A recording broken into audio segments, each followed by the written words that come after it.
Toute cette semaine, nous sommes à Putelange-au-Lac avec Patrick, le chef du 25.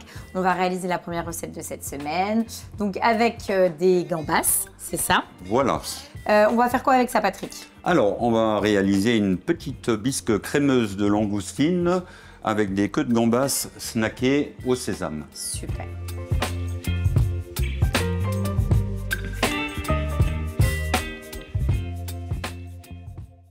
Donc là, pour démarrer notre bisque, tu mets quoi? Un peu de matière grasse? Donc là, je vais mettre un peu d'huile d'olive. Oui, donc de l'huile Voilà. d'olive. Donc là, hop, tu mets donc toutes tes carcasses. Voilà. Donc ça, c'est la base de ta bisque. Voilà. Et donc là, on va bien les faire saisir. Alors là, on va les faire colorer. On va rajouter Donc de la carotte et du céleri. Et du céleri. Notre petite garniture aromatique. Voilà. On va faire suer notre garniture. Moi, je rajoute, alors il n'y a pas tous les chefs qui les font, je rajoute un peu de baie rose et du thym. On va mettre le concentré de tomate. D'accord. Donc là, tu mets quoi Là, on met l'équivalent d'une petite cuillère à café. D'accord, il ne faut pas trop que ça soit... Voilà. Alors, ce qui est important, c'est bien de faire suer. Mais on le voit là dans le fond de ta casserole, ça a Tu vois les sucs, qui ont attaché. Fait. Donc là, c'est sympa, là, ça rôtit gentiment. Et donc là, je pense qu'on est bon. Pas mal. On va flamber au cognac. D'accord. Hop, donc, le cognac, ton ici. Cognac. Voilà. On m'éloigne et hop. Voilà. Super. Tout simplement. Et on laisse. Puis on attend que la flamme s'éteigne seule. Voilà, tout à fait. Et c'est le cas. Alors après, on peut rajouter du vin blanc. Certains chefs mettent du vin blanc. Moi, je vais directement mouiller avec de l'eau. Alors, on va mouiller à hauteur. Ne pas mettre trop d'eau. Il faut qu'on ait suffisamment de goût au niveau des... Voilà. Oui. Ah oui, donc finalement, voilà, tu ne mets pas trop d'eau. Voilà. Alors, le but, c'est quand même d'avoir une bonne concentration des langoustines, des sucres surtout. Oui. Donc là, ce qui est important aussi, c'est bien de détacher les fonds. Hein. Tu vas gratter un peu. Les sucres là qui sont restés. Et là, on va attendre tranquillement à une première ébullition. On laisse 2 minutes. Donc ensuite, là, ça mijote. Voilà, on commence un petit peu à avoir l'odeur de la bisque. Ah là, ça sent bon. Hein. Et c'est joli, il y a déjà une belle couleur. Tout à fait. Donc là, tu vas mettre un peu de crème. On va crémer. D'accord. Voilà. Et on va rajouter une petite pointe de safran. D'accord. Qui en plus va booster aussi la couleur. La couleur et le goût, bien évidemment. Et donc là, on va mélanger. Et là, on va relaisser, j'imagine, mijoter pendant combien de temps? Alors là, l'idéal, on va laisser partir à frémissement, encore 5 minutes. D'accord. Et après, on laisse sur le côté, Valentine, et on va laisser un peu infuser toutes ces carcasses pour avoir vraiment une bisque qui soit très goûteuse. D'accord. Donc là, ce que je vais faire, je vais la mettre sur le côté. D'accord. Et je nous ai déjà préparé une bisque crémée. Super. Et ça donne ça, donc après... Qui a été filtrée. D'accord, bien évidemment. On fait quoi ensuite? Alors donc, on va passer à nos queues de gambas. Ça marche. On va prendre de l'huile de sésame. D'accord, donc pour rester dans l'esprit, puisqu'on aura du sésame, hein, elle doit avoir ce goût de sésame, justement. Voilà. Les queues de gambas, donc, on va les passer dans le sésame. Oui. Donc sésame qui est blanc. Qui est blanc. On ne prend pas du sésame doré. D'accord. On les retourne bien pour bien les imprégner du sésame. Hein, du sésame. Et ensuite, tu les mets. On va les faire revenir. D'accord. Alors, il ne faut pas que l'huile soit trop chaude. On va démarrer doucement. C'est ce que j'allais dire, d'y aller tranquillement. Sinon, on va saisir trop rapidement les sésames. Et notre queue de gambas, on va les retirer et seront crues au milieu. Oui, donc on commence finalement la cuisson tout en douceur. Toi, là, ça commence à crépiter tout doucement. Donc là, on va terminer notre cuisson. On a déjà notre bisque qui est prête. On n'a plus qu'à dresser et goûter. Donc voilà, tu vas mettre un petit coup de robot pour émulsionner, c'est ça, pour donner un petit peu d'air à la bisque. Tout à fait, elle va être mousseuse là, tu vois. Voilà, super. Hop. Et ensuite, donc tu verses. Regarde cette belle bisque là, c'est magnifique. Donc dans un petit contenant. On va rajouter nos queues de gambas. Oui, qu'on a snacké avec le sésame. Voilà, super. Et là, alors je vais rajouter une petite touche personnelle. Je vais mettre un peu d'huile de courge. D'accord. Voilà, légèrement perlée. Et donc là, j'ai un peu de germe de poireau qu'on va mettre sur nos 2 queues de gambas. Qui permettent d'apporter la petite touche de volume et en même temps le petit goût de poireau. Voilà, super. Et c'est légèrement poivré. Donc ça assaisonne aussi. Voilà, tout à fait. Et voilà, on a réussi notre amuse-bouche. Eh ben super. Ben, on va le goûter. Bon, ben, on y va. Hein. Verdict. C'est très très bon. On est vraiment sur une recette qui est finalement assez facile, rapide et accessible. Bien sûr. Et qui a beaucoup de goût. Voilà. Mais parce qu'on a fait une bonne bisque. Trop bon. Et puis le sésame qui apporte une petite touche de croquant comme ça, c'est vraiment top. Donc première recette validée, chef. Merci beaucoup, Valentine. On va faire quoi ensuite? Alors ensuite, on va, comme on est de saison, des noix de Saint-Jacques rôties avec un condiment soja balsamique et un risotto onctueux. Donc on commence par quoi? Par nos Saint-Jacques. Voilà, donc on a nos coquilles voilà, du marché qu'on a reçues ce matin. Donc on va déjà les ouvrir pour récupérer les noix. Oui. On passe ici avec notre couteau. Oui. La lame bien au niveau de la coquille supérieure. D'accord. Qu'on fait glisser. Oui. Voilà. Et on va ouvrir notre noix. Wow. Voilà. Là, t'en décoquilles une, t'en as fait d'avance. Donc, on les laisse de côté et nous, on va s'occuper du risotto. Un petit peu de matière grasse et toi, là, t'es parti sur du beurre. On va le faire fondre. Tranquillement. On va rajouter notre oignon ciselé. D'accord. Donc, oignon blanc ciselé. On va prendre notre riz. Donc, de toute façon, hein, maintenant, le risotto, c'est vrai qu'à force d'en faire dans l'émission, on commence à connaître. Là, l'idée, c'est tout simplement pareil, d'enrober nos grains de riz avec la matière grasse, les oignons. On rajoute du vin blanc. Oui, donc un vin blanc. Déglacer le tout. Voilà. On laisse un tout petit peu réduire. D'accord, donc on va laisser réduire. On récupère bien tous nos grains de riz sur les côtés. Voilà. Et donc là, je vais après mouiller le risotto. Alors, on peut le mouiller avec du bouillon de volaille, on peut le mouiller avec un fumet de poisson. Là, j'ai choisi de l'eau. Pourquoi? Parce qu'on va rajouter tout à l'heure à notre recette un condiment soja balsamique. Et le soja, sera déjà bien corsé. Voilà, tout à fait. Oui, tu veux pas non plus qu'on sature finalement cette recette avec plein de goûts différents. Tout à fait. Donc, on part sur un risotto, effectivement, simplement au vin blanc et à l'eau. Alors, ensuite, je mouille à l'eau. Alors, je vais vous expliquer. Voilà. On mouille à l'eau. J'ai tout de suite ma quantité suffisante. Je vais saler, poivrer légèrement. D'accord. D'où le fait d'avoir pas mis de bouillon de volaille ou de fumée. Donc, sel et poivre. Là, moi, ce que je fais, mon risotto, on peut le mouiller au fur et à mesure. Oui. Moi, je vais laisser prendre une ébullition. Et qu'est-ce que je fais?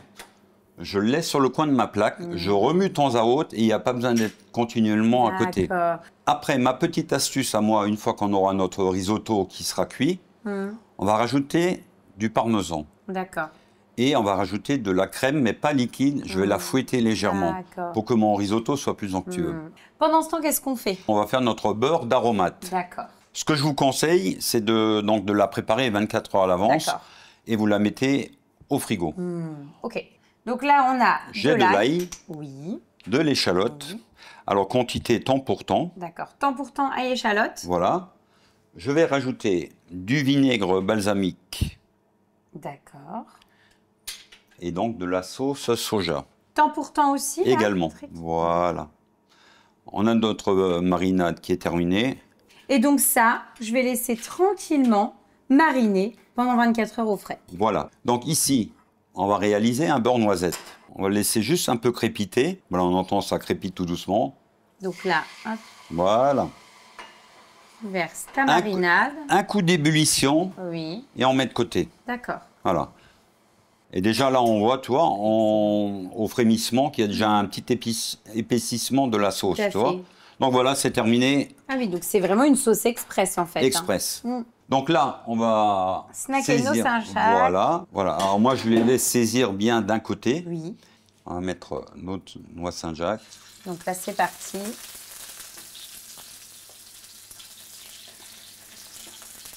Donc la noix de Saint-Jacques, par excellence française. Hein. Oui. On est en plein dedans jusqu'à fin du mois d'avril. Enfin, une noix de Saint-Jacques, faut pas les laisser cuire trop longtemps. Moi, en général, je conseille 2 minutes. Alors surtout, Valentine, on va pas saler, pas poivrer. Parce que, entre la marinade et le risotto, je pense qu'on est bien là sur Voilà. l'assaisonnement. On garde un bon équilibre au niveau de l'assaisonnement. Oui, je suis d'accord avec toi. Voilà, regarde, là, c'est bien, c'est rôti. Donc je là, coupe mon feu on les coupe et on laisse tranquillement tirer. tranquillement. Nous, tout est OK. On va se mettre là-bas pour dresser et puis on va Avec pouvoir grand goûter. plaisir. Voilà. Donc là, on va dresser notre risotto. On va le cercler. Voilà. On va passer à l'autre.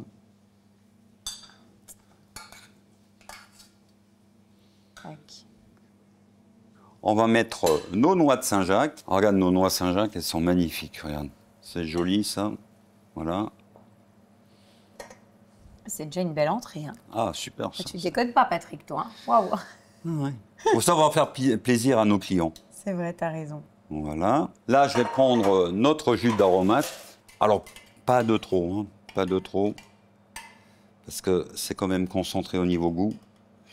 Je le sens d'ici. On va arroser un tout petit peu, regarde-toi. Et le risotto également, il va être imprégné. Oui, c'est ce que j'allais dire. Il n'y a pas besoin d'en faire des tonnes. Alors, je vais mettre une petite tuile à l'encre de sèche pour terminer. Et ensuite, Et- quelques petites pousses. De shiso, regarde. Voilà. Eh ben, on va goûter ça. Voilà. Eh ben, on y va. Allez. C'est le verdict.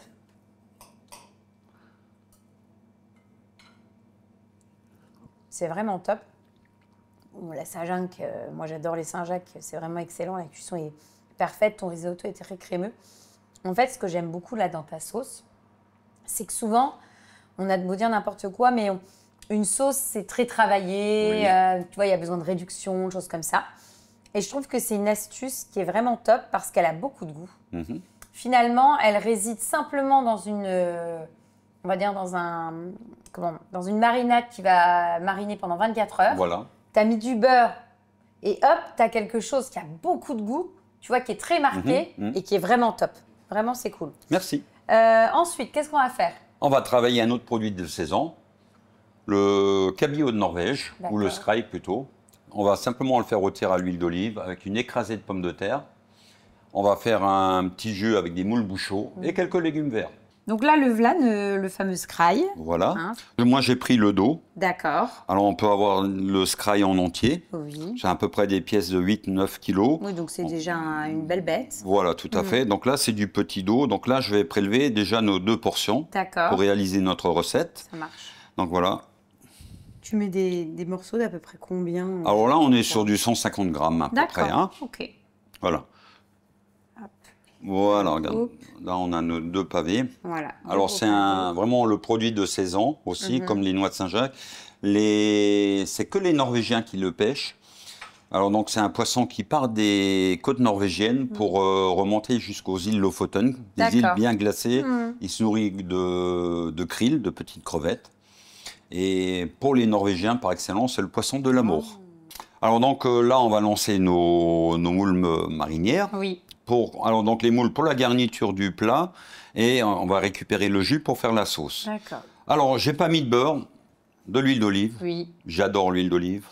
Un peu d'échalote D'accord. qu'on fait revenir sans coloration. On va mettre nos moules, Oui. voilà, qu'on a lavé préalablement. Notre vin blanc et on va couvrir à couvert. Donc on couvre pendant combien de temps là? C'est rapide. Jusque les moules soient ouvertes. Quoi, 2 minutes? 2 minutes maximum, oui, j'allais Valentine. dire. Voilà. Et je vois qu'à côté, tu as cuit des petites pommes de terre. Donc ça, c'est pour l'écrasé de pommes de terre. C'est ça qui va accompagner Voilà. cette recette-là? Alors en accompagnement, on va avoir donc l'écrasé de pommes de terre à la Oui. fourchette classique. D'accord. C'est Avec quoi de comme pommes de terre que tu as prise là? Alors là, j'ai pris de la grilla. D'accord. Voilà, on regarde nos moules. Donc voilà, au bout de 2 minutes, elles sont ouvertes.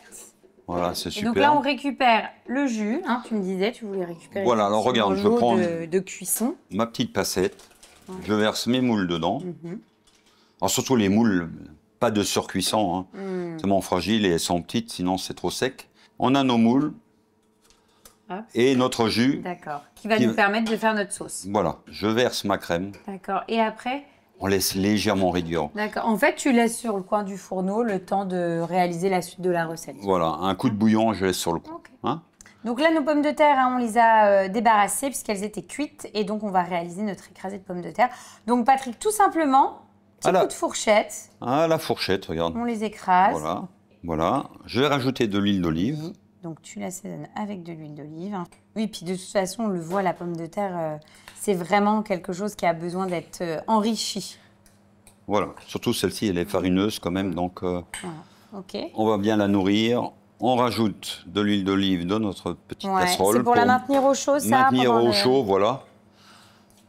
Et le persil, on le mettra à la fin ou tu... Écoute, moi je vais le mettre là tout de suite. Ouais, OK. Voilà, notre pomme de terre est à température, donc voilà, il n'y aura plus besoin de trop chauffer. Regarde, voilà, c'est nickel. Donc ça, on va le maintenir au chaud, le temps pour nous de cuire notre poisson. Donc là, une poêle bien chaude, de l'huile d'olive, et puis on met tout de suite notre poisson. On va saisir côté peau d'abord. Oui, forcément. Voilà. Alors moi, je garde toujours la peau sur le poisson, ça permet de maintenir, surtout le cabillaud, qui a une chair très fine, ça permet de maintenir le poisson. Oui. On va saler, poivrer côté chair. Oui. Alors ce qu'on peut faire aussi déjà, on va déjà un peu nourrir. Tu utilises finalement ton huile après pour nourrir ton poisson. Comme ça, on va pas trop détruire la chair avec la chaleur. Tu vois, regarde, j'arrose tranquillement. Ce qui permet aussi d'avoir tout à l'heure un beau poisson nacré.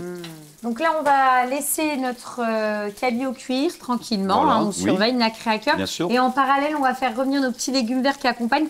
Légumes verts que tu as déjà cuits en amont, que tu as blanchis. Et là, on va les repoêler quoi? Avec l'huile d'olive? Avec l'huile d'olive, encore une fois. Hein, voilà, l'huile d'olive. Alors les légumes, j'ai pris de la salicorne. D'accord. La salicorne. Ça va être super bon avec le poisson. Et du brocoli, très croquant. On les garde très croquants.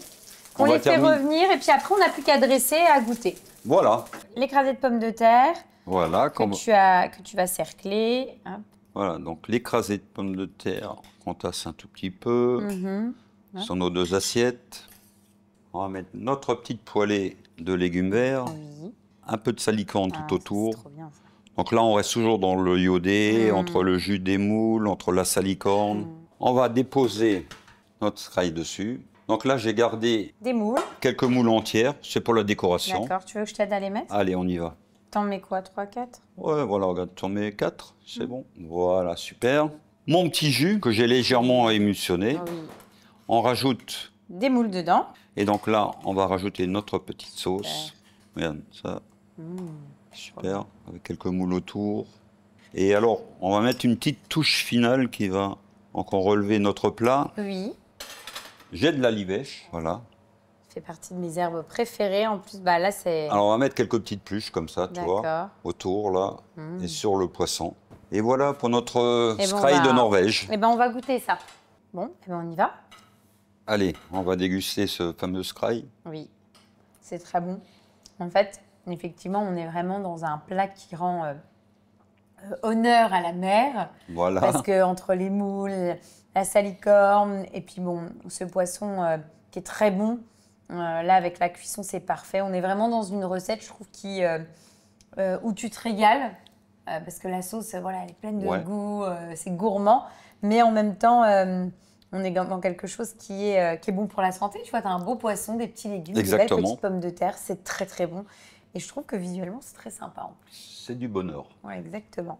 Ensuite, qu'est-ce qu'on va faire comme recette après ça? Alors, on va aller dans une recette un peu plus classique, le magret de canard. Je vais le travailler avec du vinaigre de cidre, des petits légumes, pommes de terre. Tout magret. Donc là, tu le pars.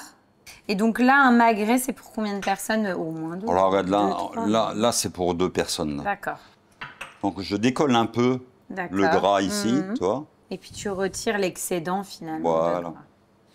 Donc là, c'est bon. Ensuite, on va le quadriller, j'imagine. On va le quadriller finement, tu vois. Regarde. Voilà. Donc là, l'idée, c'est finalement de... On va pas jusqu'à la chair. Voilà. Donc, on va faire revenir notre magret. On va le cuire. Donc, une poêle qu'on fait chauffer. Voilà. Hein, je la fais bien chauffer? Je la fais bien chauffer au départ pour bien saisir le côté gras. D'accord. Et donc là, on va le faire. On va le mettre côté gras, forcément, pour que tout le gras se libère. Et bien sûr, on n'a pas mis de graisse dans la poêle. Là. Oui, bah, c'est le gras naturel du canard qui va faire le job. Et ensuite, donc, tu assaisonnes avec du sel. Légèrement assaisonné. Voilà. Donc, on va déjà bien laisser colorer côté peau. Et donc, je vois à côté qu'on a des pommes. Voilà. C'est pour le canard aussi, c'est pas pour Voilà, le dessert? exactement. Tu vois, là, j'ai fait des quartiers de pommes Granny Smith. J'ai D'accord. pris les fermes, tu vois, donc elle va rester bien entière. C'est du beurre que tu as mis là? Alors, du miel. Ah, du miel, ok. Du miel, et après, j'ai rajouté une petite pointe de beurre pour adoucir le côté sucré du miel, quoi. D'accord. Voilà. Tu vois, Waouh, très bien. regarde, il est joli. Et donc là, on vient mettre directement la chair au contact de la graisse de canard. Voilà. Et on va l'arroser régulièrement. D'accord. Donc là, tu l'arroses. Voilà. Et après, est-ce qu'on peut faire quelque chose en parallèle, justement? Alors, du coup, on va lancer peut-être le jus de volaille au D'accord. vinaigre de cidre. Donc, le miel. Le miel. On va le laisser légèrement caraméliser. Voilà, c'est ce qu'on appelle une gastrite. D'accord. En général, les pièces de magret de canard, en général, on a Ça se toujours une marie sauce bien avec ça. salée sucrée. Et là, on va déglacer avec notre vinaigre de cidre. On va le laisser s'évaporer pratiquement. Donc là, du coup, tu vois, on est presque à une évaporation complète du vinaigre de cidre. C'est important, hein, parce que sinon on a trop d'acidité au niveau de la sauce. Et là, on rajoute notre jus de volaille. Voilà. De volaille. Et là, on va laisser tranquillement les les trois ingrédients se mélanger. Voilà. Donc là, regarde, le magret, il est bien rôti. Et je vais garder ma poêle justement pour faire revenir mes petites pommes de terre grenaille. Regarde. D'accord. Donc que tu as déjà fait cuire à l'eau ou pas? Alors, cuit à l'eau, oui. Ouais. Cuit à l'eau. Voilà, je vais rajouter Un petit peu de thym. un peu de thym, comme ça, en vrac. Parfumé. Là, on a quasiment tout qui est là. Il nous manque juste encore donc, les petits légumes à D'accord. poêler. On va les poêler à l'huile d'olive. Oui. Donc, petits légumes que tu as blanchis en amont. Voilà, donc je suis resté sur des légumes d'hiver. Légumes de On a de saison. la carotte jaune, de la carotte blanche, orange et de la carotte noire. Ouais. Et j'ai encore des petits navets, tu vois. D'accord. Alors regarde-moi les pommes de terre, tu vois, avec la graisse de canard. Regarde, c'est du bonheur, Ah bah, ça. ça, Tu vois, regarde, c'est tout beau, ça. Donc nos légumes, Donc là, hop. alors, 2 carottes orange, 2 carottes jaunes. Des petits navets. On va mettre, allez, 2 navets. J'attends un tout petit peu Oui. pour la carotte noire, parce que sinon elle va tout de Oui, suite c'est ce que j'allais décolorer dans la poêle. Oui, c'est dès qu'on est sur des produits comme ça, très colorés, on ne les met pas au contact avec les autres. Voilà, on assaisonne légèrement. Bah là, on a quasiment terminé, tout est à température. Et ben, on va dresser, on va goûter. Donc là, c'est bon, on a le magret qui a bien reposé. Tu vas pouvoir le couper. Voilà. Je te laisse... On va le trancher en deux, Et- dans le sens de la moi longueur. aussi, je trouve ça beaucoup plus beau. Regarde la belle cuisson, c'est nickel, tu vois. Ah, on va commencer par nos petits légumes. Oui. Donc, qui ont pris une petite coloration sympa. Voilà, belle petite carotte rôtie, regarde, regarde comme c'est magnifique ça. Les petits navets et nos pommes de terre. On va poser nos magrets. Alors j'ai préparé un petit gel carotte. C'est une D'accord. réduction de jus de carotte Oui. avec un peu de miel. Et Mais nos petits morceaux de pommes caramélisées. pommes caramélisés avec le miel. Et on va miel. saucer avec notre jus au cidre. Et voilà. Super. Eh ben, on va goûter. On y va? On y va, Parti. Valentine.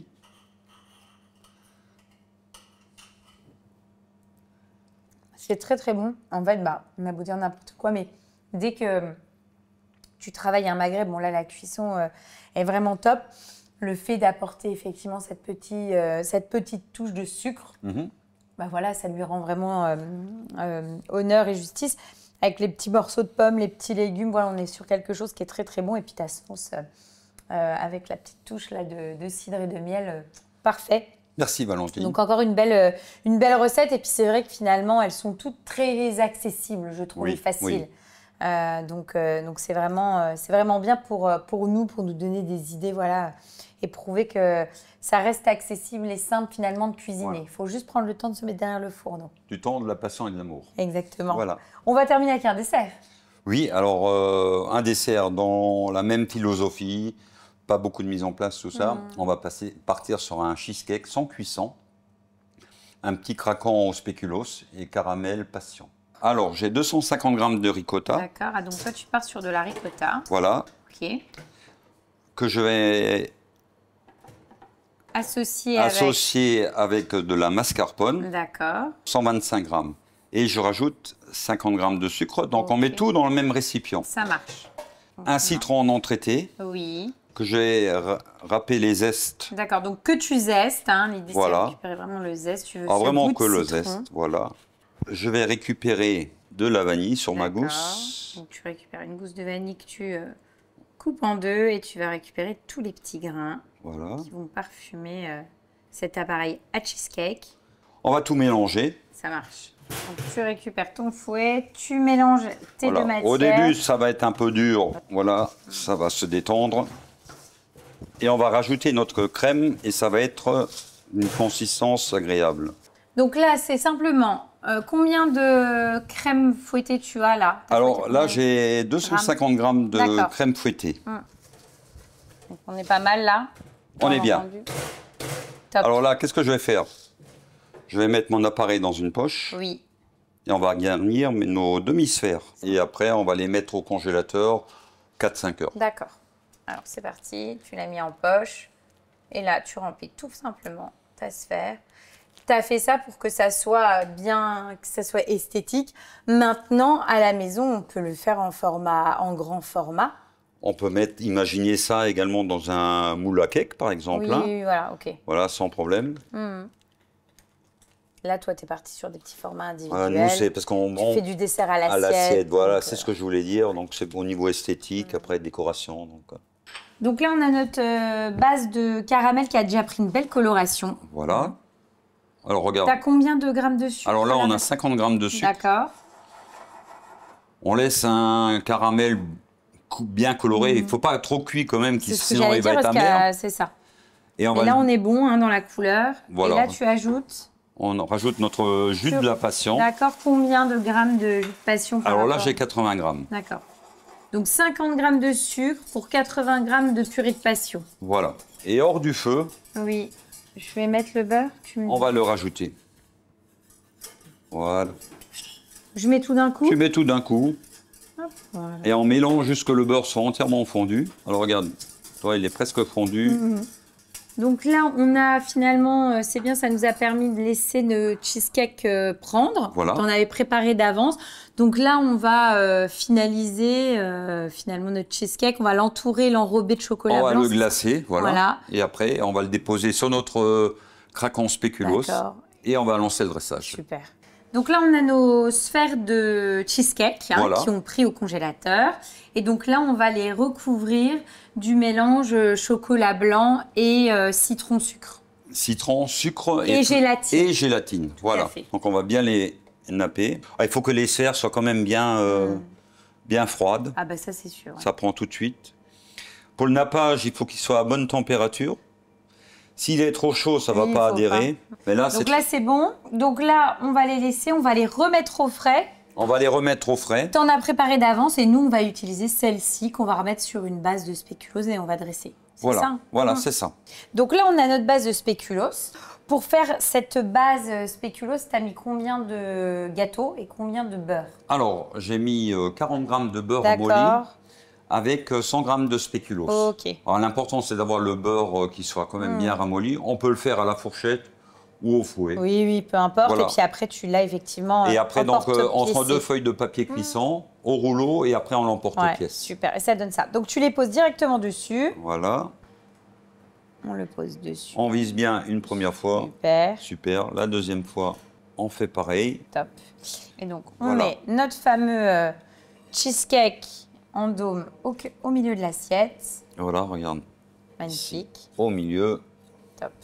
Voilà. Alors, ensuite, on va continuer donc avec notre caramel passion. Hop là. J'ai un fruit de la passion, je vais juste récupérer les grains. Ouais, les petits yeux. Voilà, j'en mets, regarde, un peu partout. Je nous ai préparé des fines tranches de kumquat confises simplement dans un sirop. Génial. Voilà, on peut en mettre un peu à côté, un dessus. Voilà. Et là, j'ai préparé nos petites tuiles. Après, on peut imaginer plein de choses. Là, j'ai une tuile aux amandes, une tuile au sésame. Ouais, pour vraiment apporter du volume. Et j'ai préparé 2 caramels qu'on va piquer dedans. Et voilà nos 2 cheesecakes sans cuisson. Magnifique. On y va? On y va. C'est trop beau. Bon. Merci. On n'ose pas tellement c'est magnifique.